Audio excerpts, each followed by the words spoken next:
Hey, I'm Jen, the owner of Bent Yoga, and I just wanted to welcome you to the studio.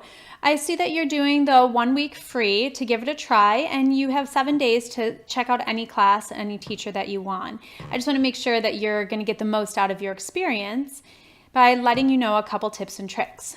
The first one is which style of classes to test out.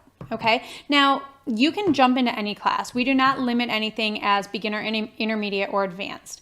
All of our classes are doable by anyone, but you have to make sure that you keep the ego out of the room. Meaning, if you jump into a fast one that you don't know the posture names, then you have to give yourself permission to take breaks. You have to give yourself permission to be a beginner.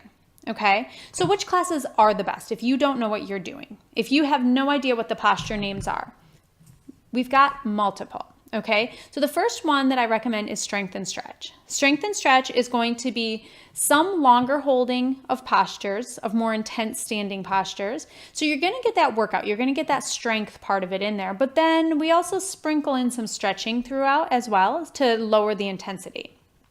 Strength and stretch is a wonderful one to jump into because we also explain the postures. We move slow.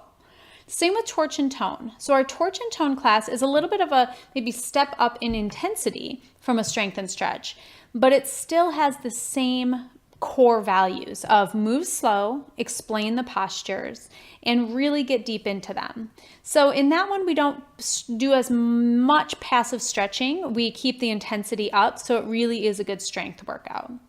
We've also got free flow classes, and what our free flow vinyasas are is they're not what most people think they are. A lot of times people feel like a free flow sounds like there's no teacher and you just make it up as you go. That's not it at all. In fact, it's not even close to that scary. The teacher will put a couple postures in a row and they'll take you through that series, or what we call a flow. They'll take you through that a couple times and then they'll turn up the music and you're going to keep going. So what that allows is that gives you an opportunity to make the practice your own, to move however slow or fast you want to add in postures if you want, or remove postures, or if you forget the whole flow, you can just make it up as you go. There's no right or wrong in those free flow classes. We also offer a guided vinyasa called Fluid Fire. Now that one is fast. That's a more cardio class. So we are calling out posture names, and we don't have a lot of time to explain the posture. So it's a tough one for newer people to jump into, but we've had it happen before.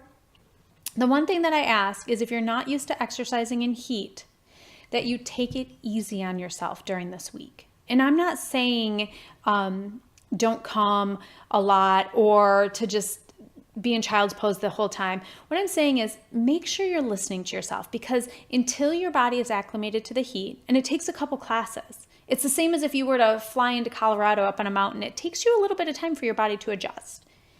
Once you get that heat acclimation, then it's not as big of a deal. But until you are acclimated to the heat, you might feel your heart race, you might feel short of breath, maybe even a little dizzy. All part of the process. Take a break, okay? I'm urging you, please take breaks in these classes if your body is asking for them. Heck, if you need to walk out of the room, walk out of the room. We are completely relaxed, judgment-free. You do what you need to do. So hopefully I will see you soon at the studio, and namaste.